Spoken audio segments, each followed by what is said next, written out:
Hello everyone, कैसे हो आप सभी। तो जैसा कि लास्ट की वीडियो में हमने सिट्रल का स्ट्रक्चर देखा था, स्ट्रक्चर इलुसिडेशन देखा था, उसका सिंथेसिस और आइसोलेशन। तो उसी टॉपिक में आगे जो टर्पेनोइड्स के अंदर दूसरा एग्जांपल है जीरेनियोल, उसको देखेंगे हम, उसकी स्ट्रक्चर देखेंगे, आइसोलेशन, स्ट्रक्चर इलुसिडेशन और सिंथेसिस। तो आज के वीडियो में हम ये देखेंगे। तो शुरुआत करते हैं स्ट्रक्चर से। तो जैसा कि हमने सिट्रल के अंदर देखा था कि सिट्रल के दो नेचुरल आइसोमर मिलते हैं। तो जो ट्रांस सिट्रल था, जो सिट्रल ए था जीरेनियल, उसकी जब हमने सोडियम अमलगम के साथ जब रिएक्शन करवाई थी तो जो कोरस्पोंडिंग अल्कोहल मिला था हमारे पास, वही था हमारे पास जीरेनियोल। तो ये वही जीरेनियोल है जो कोरस्पोंडिंग अल्कोहल बना था जब हमने जीरेनियल की रिएक्शन करवाई थी सोडियम अमलगम के साथ।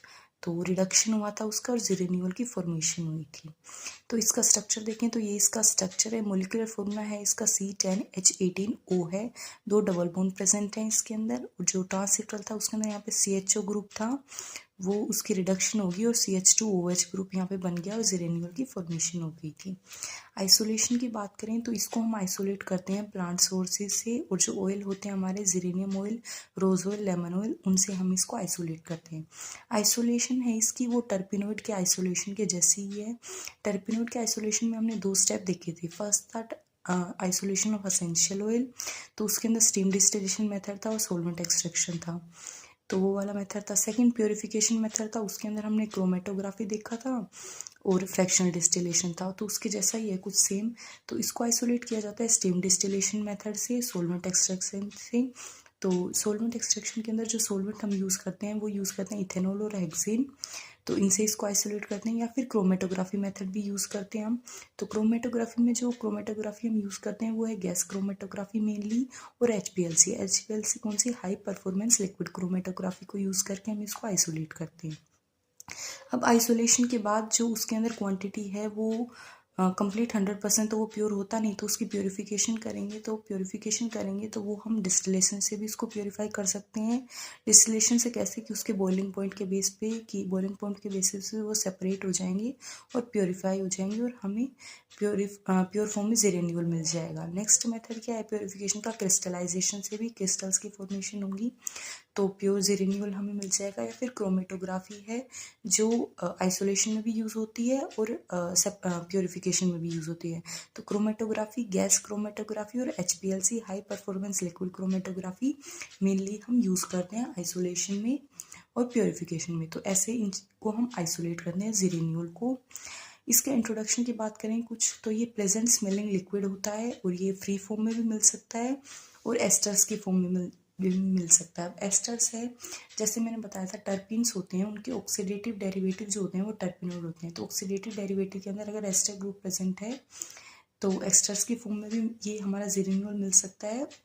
एस्टर की फॉर्म में कैसे मिलेगा, ये नेचुरली अकरिंग टर्पेनोइड की फॉर्म में मिलेगा। तो ये इसकी अकरेंस हो गई, और ये मेनली किसमें मिलता है, हमें असेंशियल ऑयल से मिलता है। कौन से असेंशियल ऑयल से हम इसको आइसोलेट करते हैं, जीरेनियम, रोज और लेमन के जो प्लांट होते हैं उनसे हमें जीरेनियम ऑयल मिलता है, रोज ऑयल और लेमन ऑयल, उससे हम इसको आइसोलेट करते हैं। तो ये था इसका इंट्रोडक्शन और आइसोलेशन। सिंथेसिस की बात करें जीरेनियोल की, तो जीरेनियोल की फॉर्मेशन जैसे जीरेनियल से भी हो सकती है। अगर हम उसको सोडियम अमलगम के साथ ट्रीट करवाएं तो उसकी रिडक्शन हो जाएगी और कोरस्पोंडिंग अल्कोहल हमारे पास जीरेनियोल बन जाएगा। एक दूसरी भी सिंथेसिस है जीरेनियोल की, वो ये है, ये 3 स्टेप्स के अंदर होती है। स्टेप 1 के अंदर क्या होता है, जो हमारे पास हम कंपाउंड लेंगे लिनालोल, तो जब हम उसकी प्रोटोनिलिसिस कराएंगे तो प्रोटोन को जब हम उसको रिएक्ट करवाएंगे तो प्रोटोन जो ये हमारा OH है इससे आके अटैच होगा और OH2 पॉजिटिव हमारे पास कंपाउंड बनेगा, तो ये वाला कंपाउंड हमारे पास बनेगा। फिर सेकंड स्टेप के अंदर क्या होगा, जो हमारे कंपाउंड है इससे हम, जैसे हाइड्रेशन तो होता है वाटर के एडिशन, और डिहाइड्रेशन होता है मतलब H2O का रिमूवल। तो जब इसमें H2O का रिमूवल होगा तो हमारे पास ये वाली फॉर्म्स बनेंगी और ये कन्वर्ट होती रहेंगी। ये वाली फॉर्म इसमें कन्वर्ट होगी, ये वाली इसमें, तो ये 2 फॉर्म्स हमारे पास बनेगी इक्वल अमाउंट के अंदर। फिर नेक्स्ट थर्ड स्टेप के अंदर क्या होगा, जो ये कन्वर्जन फॉर्म्स हैं, जब हम इनकी हाइड्रेशन करवाएंगे, H2O के साथ इनको रिएक्ट करवाएंगे तो हमारे पास प्रोटॉन का लॉस होगा, तो प्रोटोनोलाइसिस होगी। तो जब प्रोटॉन का लॉस होगा तो हमारे पास OH ग्रुप ऐड होगा इसके अंदर और H+ का रिमूवल होगा, तो लास्ट हमारे पास जीरेनियोल बन जाएगा।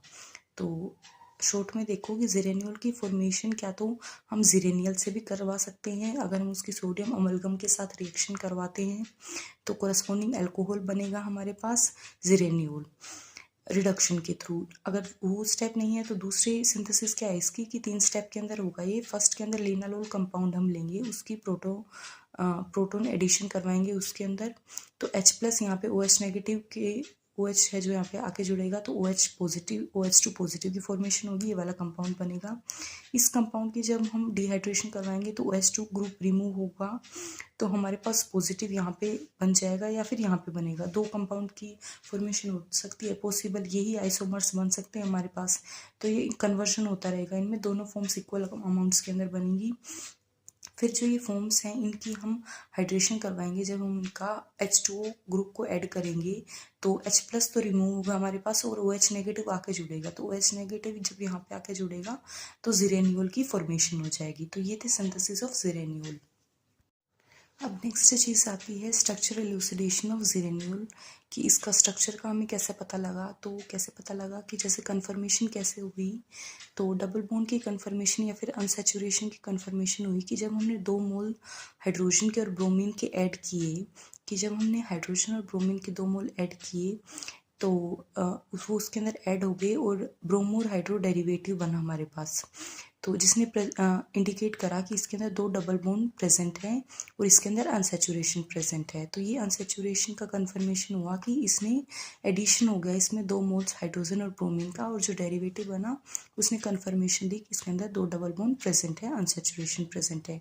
नेक्स्ट कंफर्मेशन कैसे हुई कि जब ज़िरेनियोल की रिएक्शन करवाई हमने, उसका ऑक्सीडेशन करवाया तो हमारे पास एल्डिहाइड बना, जिसका फॉर्मूला क्या बना हमारे पास C10H16O, जिसने क्या इंडिकेट करा कि जो ज़िरेनियोल है हमारे पास वो प्राइमरी अल्कोहल है। तो जो प्राइमरी अल्कोहल है जब उसकी ऑक्सीडेशन करवाते हैं हम तो वो एल्डिहाइड के अंदर कन्वर्ट हो जाता है, और जिसका फॉर्मूला क्या था C10H16O बना हमारे पास, जिसने कन्फर्मेशन दी कि जो ज़िरेनियोल है हमारा वो प्राइमरी अल्कोहल है। तो ये स्ट्रक्चर की कन्फर्मेशन होगी। एक और चीज़ आती है इसके अंदर जो सिंथेसिस में हमने देखी थी कि जो ज़िरेनियल है ट्रांसफॉर्म सिट्रल की, वो कन्वर्ट होती है ज़िरेनियोल के अंदर जब हम उसके रिडक्शन करवाते हैं सोडियम अमलगम के साथ। और लास्ट चीज़ क्या है कि जो सिट्रल ए है जिसकी स्ट्रक्चर पहले से बन चुकी थी उसमें और ज़िरेनियल में अगर हम रिलेशन देखें तो वो इस तरीके से होगा। जो सिट्रल ए हमारे पास ज़िरेनियल है वो ये है ज़िरेनियल और सिट्रल ए, जिसमें CHO ग्रुप प्रेजेंट है, और ज़िरेनियल जो हमारे पास है ट्रांसफॉर्म उसमें CH2OH ग्रुप प्रेजेंट है। तो जब इसकी ज़िरेनियल का हम ऑक्सीडेशन करवाएंगे तो ज़िरेनियल बनेगा, ज़िरेनियल का जब रिडक्शन करवाएंगे तो ज़िरेनियोल बनेगा। तो ये कन्वर्जन है इनकी, ऑक्सीडेशन से ज़िरेनियल बनता है, रिडक्शन से ज़िरेनियोल बनता है। तो स्ट्रक्चर इलूसिडेशन में डबल बॉन्ड की प्रेजेंस देख ली, और अल्कोहल है वो एल्डिहाइड के अंदर कन्वर्ट होता है जब हम उसकी ऑक्सीडेशन करवाते हैं, ये चीज़ हमने देखी। और ज़िरेनियोल और ज़िरेनियल का इंटर कन्वर्शन देखा, और ये देखा कि ज़िरेनियल है जो ट्रांसफॉर्म है वो कन्वर्ट होते हैं ज़िरेनियोल के अंदर सोडियम अमलगम की प्रेजेंस में रिडक्शन करवाते हैं जब हम उसका। तो आज की वीडियो में हमने देखा ज़िरेनियोल का स्ट्रक्चर, उसके स्ट्रक्चर इलूसिडेशन, उसका आइसोलेशन और उसके सिंथेसिस। तो मिलते हैं नेक्स्ट वीडियो में नेक्स्ट टॉपिक के साथ, जब तक के लिए ऑल द बेस्ट।